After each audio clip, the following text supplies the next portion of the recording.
Hi hello' নমস্কাৰ welcome to my YouTube channel. মোৰ YouTube চেনেলৰ অন্য এটা ভিডিঅ'লৈ আপোনালোকক স্বাগতম জনাইছোঁ। চাওঁতে দুৰ্গা পূজাৰ আজি অন্তিমটো দিন আহিবলৈ, আজি শুভ মহালয়াৰ পৰা আৰম্ভ কৰি আজি অন্তিমটো দিনলৈকে কেনেকৈ দিন অতিবাহিত হ'ল গমে নাপালোঁ। দুৰ্গা পূজাৰ হৰ্ষোল্লাহৰ মাজত প্ৰতিটো দিনে আনন্দ ফূৰ্তিৰ মাজত অতিবাহিত কৰিলোঁ। এতিয়া আজি কেনেকৈ বিসৰ্জন প্ৰক্ৰিয়াও যাতে সুকলমে হয় তাৰ বাবে আৰু বিসৰ্জন প্ৰক্ৰিয়াৰ আজি অংশগ্ৰহণ কৰিবলৈ গৈ আছোঁ। আপোনালোকে ভিডিঅ'টো চাই থাকিব, দেৰি নকৰোঁ বলক। এয়া মোৰ লগত আছে আমাৰ সৰু টিকলা ভাগিন। হেল্ল' কৈ দিয়া হাই হাই। আমি ক'ত গৈ আছোঁ এতিয়া? দুৰ্গা পূজাত মা দেৱী বিসৰ্জন হ'ব আজি। বিসৰ্জন অনুষ্ঠান আজি চাবলৈ গৈ আছোঁ। আৰু তুমি কি দিবা? সৰস্বতী মাক কি দিবা? পেপাৰ নহয়, সৰস্বতী মাক চিঠি দিবা। ইয়াত টিকলাই দেৱী মাক, সৰস্বতী দেৱী মাক চিঠিখন আঁৰি দিলে হাতত, আঁৰি দি প্ৰণাম কৰিলে। কিছু সময়ৰ পাছতে দেৱী মূৰ্তিসমূহ বাহিৰলৈ উলিয়াই নিয়া হ'ব বিসৰ্জনৰ কাৰণে। তাৰ কাৰণে প্ৰস্তুতি চলি আছে আৰু বিসৰ্জনৰ মুহূৰ্ত আপোনালোকক দেখুৱাম প্ৰতিটো মুহূৰ্ত। আৰু শোভাযাত্ৰা হ'ব। এয়া টিকলাই প্ৰণাম কৰি আছে দেৱী মাৰ ওচৰত। বিসৰ্জনৰ শোভাযাত্ৰা হ'ব। শোভাযাত্ৰা আপোনালোকক দেখুৱাম প্ৰতিটো মুহূৰ্ত শোভাযাত্ৰাৰ।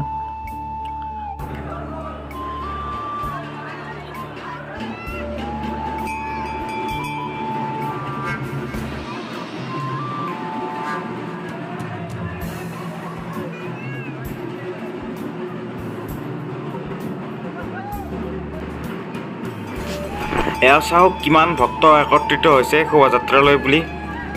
কিছু সময়ৰ পাছতে দেৱী মূৰ্তিসমূহ বাহিৰলৈ ওলোৱাই নিয়া হ'ব আৰু সেইবোৰ গাড়ীত তুলি শোভাযাত্ৰা কৰা হ'ব। শোভাযাত্ৰাৰ কাৰণে অনুষ্ঠানৰ কাৰণে যথেষ্ট ভক্ত আহি ভিৰ কৰিছে।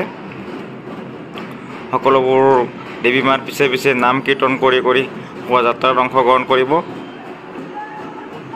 দেৱী মূৰ্তিসমূহ নিয়াৰ কাৰণে প্ৰচেষ্টা কৰি আছে। সকলোৱে দেৱী মূৰ্তিসমূহ দাঙি গাড়ীত তুলি দিব। গাড়ীত তুলি কিছু সময়ৰ পাছতে আৰু শোভাযাত্ৰা কৰিব।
এটা এটাকৈ দেৱী মূৰ্তিসমূহ লৈ যোৱা হৈছে, ওলোৱাই লৈ যোৱা হৈছে।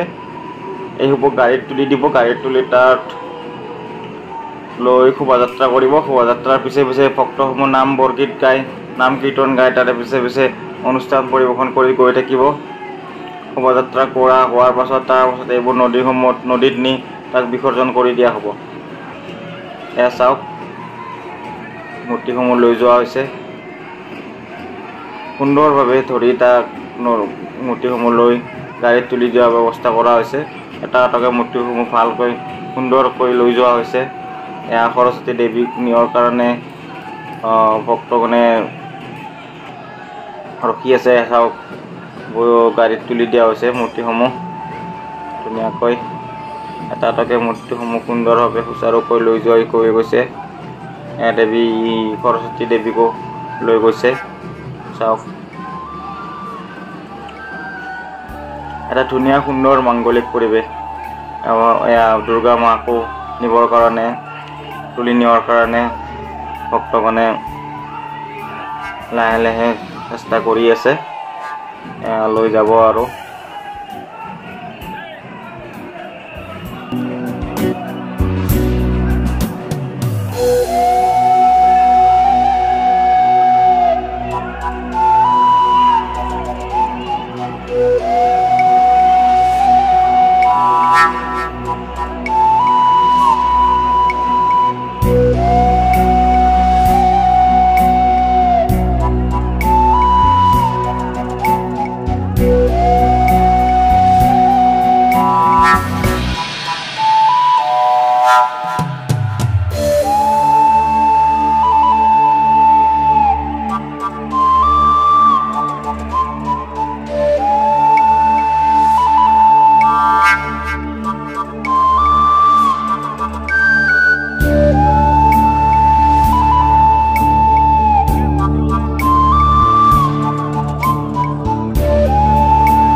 এতিয়া ফাইনেলি সকলো মূৰ্তি বাহনত তুলি দিয়া হ'ল। বাহনত তুলি সকলো ভক্তই গাড়ীৰ ওপৰত উঠি লৈছে। মূৰ্তিৰ কাষৰ দেৱী মাৰ মূৰ্তিৰ কাষত উঠি লৈছে। এতিয়া ফাকুৱাৰে সকলো ধুৱলি কুঁৱলী হৈ গৈছে। সকলোৱে উৎসাহতে ৰং সানিছে। এতিয়া ধুনীয়াকৈ শোভাযাত্ৰা হ'ব। গাড়ীত তুলি মূৰ্তিটো গাঁৱৰ মাজে মাজে ঘূৰা হ'ব। বিসৰ্জনৰ আগে আগে আনন্দ উল্লাস কৰি সকলোৱে মা দেৱীক বিসৰ্জন দিব অহা বছৰৰ কাৰণে। লাহে লাহে গাড়ী আগবাঢ়ি আছে। চাওক কি সুন্দৰ এটা ধুনীয়া পৰিৱেশ।